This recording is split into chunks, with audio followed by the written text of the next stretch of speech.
Pengadilan Negeri Jakarta Utara kembali menjadi sorotan publik. Sidang pembacaan putusan terhadap pengacara kondang Razman Arif Nasution dalam perkara pencemaran nama baik terhadap Hotman Paris Hutapea berlangsung panas dan penuh dinamika. Meski terdakwa tidak hadir karena disebut tengah berobat ke luar negeri, Majelis Hakim tetap memutuskan untuk melanjutkan persidangan. Ketua Majelis Hakim Syofia Marlianti Tambuna menegaskan Razman meninggalkan Indonesia tanpa izin pengadilan.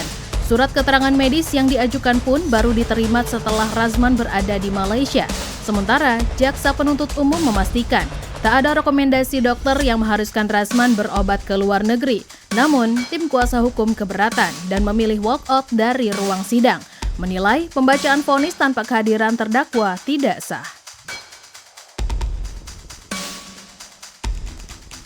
Kita sama-sama mendengar bahwa Majelis Hakim tetap ngotot untuk membacakan putusan hari ini. Jelas-jelas Pak Razman itu sakit dan suratnya lengkap semua. Maka saya katakan tadi bahwa kita harus menghormati terdakwa. Jadi jangan diputuskan, dibacakan putusan itu tidak ada terdakwa. Ini bukan perkara korupsi, bukan perkara teroris. Sudah disampaikan tadi dengan saudara kita Pak Rahmat.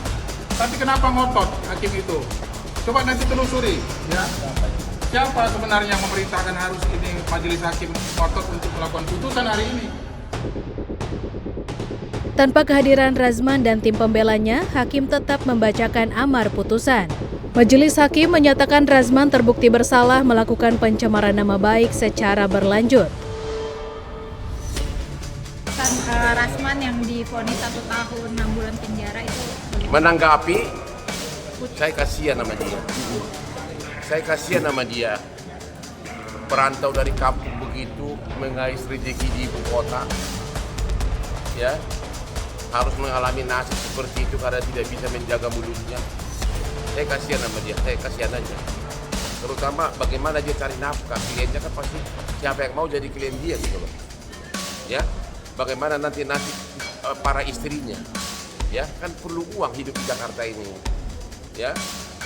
Itu aja, saya kasihan aja sama dia. Bang, ini kalau menurut Abang dengan putusan yang 1 tahun 6 bulan dan denda 200 juta dengan subsidi kalau dari kelakuan dia sih harusnya lebih berat, ya.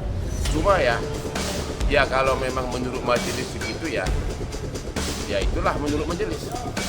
Tapi dari Abang sendiri cukup puas nggak sih Bang dengan 1 tahun 6 bulan dan 200 juta ini? Saya hanya bilang saya kasihan sama dia.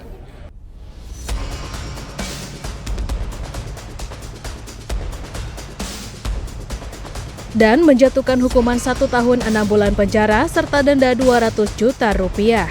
Kuasa hukum menilai keputusan itu melanggar hak asasi terdakwa dan berencana mengajukan banding atas putusan tersebut. Kasus ini menjadi babak baru dalam perseteruan dua pengacara ternama Indonesia, menegaskan bahwa panggung hukum bisa berubah menjadi arena panas, reputasi, dan gengsi. Klip Fakta, menyingkap fakta, menjaga keseimbangan di balik hiruk-pikuk ruang sidang.